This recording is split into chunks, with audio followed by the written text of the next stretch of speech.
Mes frères et mes sœurs, comme j'aimerais vous parler longuement de cette page d'Évangile, elle est vraiment une bonne nouvelle aujourd'hui pour vous, pour moi et pour tous ceux, toutes celles que vous portez dans vos cœurs. Avez-vous déjà remarqué que quand on écoute la parole du Seigneur, quand on lui permet à cette parole de s'intégrer dans notre vie, mystérieusement, mais je dis bien mystérieusement, cette parole va toucher tous ceux, toutes celles que nous portons en nous. Un peu comme si nous n'avions rien à faire, mais que la puissance de cette parole, qui est la parole du Christ, mystérieusement, cette parole du Christ que nous retenons en nous, va toucher tous ceux qu'en nous nous portons. Et donc c'est bien pour ça qu'il faut faire cette expérience de rester avec le Christ pendant qu'il va toucher ceux que sa parole en nous rencontre. Je vous invite à vivre cette expérience. Je vous y invite. Car au fond, ceux et celles que nous portons en nous sont des hommes, des femmes que nous aimerions qu'ils entendent Jésus. Qu'ils entendent Jésus les enseigner sur ce qu'ils vivent. J'aimerais tant que Jésus rencontre tous ceux que je porte en mon cœur parce qu'ils ont besoin d'être enseignés, comme cette foule qui était là. Cette foule avait besoin d'entendre une parole, mais elles étaient là. Cette foule aujourd'hui, je pense, je suis convaincu, que cette foule aujourd'hui, ce sont tous ceux, toutes celles qui sont en vous. Nous prions pour demander au Seigneur qu'il les guérisse, les délivre, les libère, et ratatatata. Demandez plutôt au Seigneur la grâce de rester avec lui pour eux. Jésus trouvera bien une manière et le moment de leur dire « Toi maintenant, ça suffit, suis-moi ». Terrible cette parole. Oui, nous on dit c'est Lévi, c'est un contrôleur de contribution, blablabla, blablabla. Sans doute. Mais c'est quelqu'un que Jésus a vu, qui était prêt à entendre « Toi, viens, suis-moi ». Je pense, en vous disant ça, à saint Charles de Foucauld,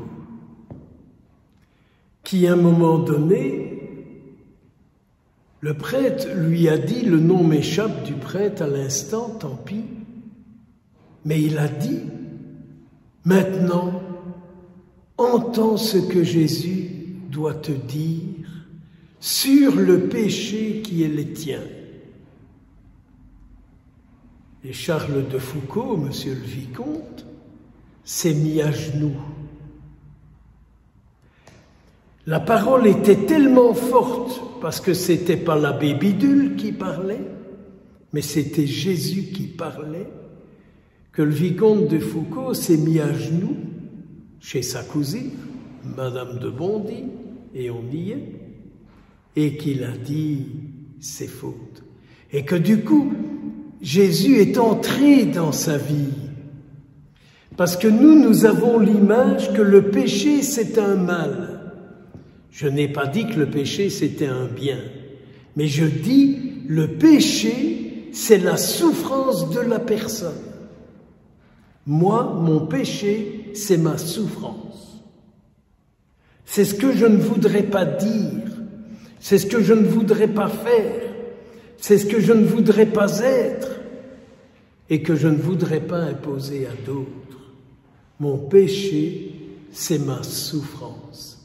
Et Jésus est venu pour nous libérer, pour nous délivrer de nos souffrances. Et il se fait ramasser, notre pauvre Jésus, par les bien-pensants qui étaient là. Mais comment est-ce possible? Il fait bon accueil aux pécheurs. Non, mais enfin, quand même, c'est inadmissible. Et Jésus, c'est alors qu'il dit, mais c'est pas les bien portants qui ont besoin du médecin, c'est les malades et les pécheurs. Oui, mon péché, c'est ma maladie. Et Jésus est médecin, et Jésus soigne, et Jésus a le bon traitement pour mon péché. Savez quoi? Et pour les vôtres aussi. Il a le bon traitement, il a la bonne parole, il a la bonne posologie, et il a la bonne prescription, lui, pour nous. C'est lui qui doit nous enseigner et nous guérir. Il est venu pour ça. Voilà le ministère public de Jésus. Voir le moment où il peut dire « Maintenant, toi, viens, suis-moi ». Moi, je ne désespère pas. Je ne désespère pas pour moi-même et je ne désespère pas pour tous ceux que je porte dans mon cœur et que j'aimerais tant qu'ils puissent l'écouter, le rencontrer. C'est pas nos discours bien faits, bien construits, bidule et machin. Non, c'est Jésus en nous. Et donc, quand on regarde la vie des saints et des bienheureux, ce sont des hommes, des femmes, dont la vie a permis aux autres d'être sauvés, de rencontrer Jésus. Les saints, les bienheureux, les martyrs, ce sont des hommes, des femmes dont leur vie avec le Christ était telle que tous ceux qui les rencontraient pouvaient rencontrer le Christ Sauveur. Jamais le Christ qui juge, jamais le Christ qui condamne, jamais le Christ qui met en prison, mais le Christ qui sauve. Eh bien, aujourd'hui, nous célébrons l'Eucharistie en l'honneur de la Vierge Marie, la Mère du Sauveur.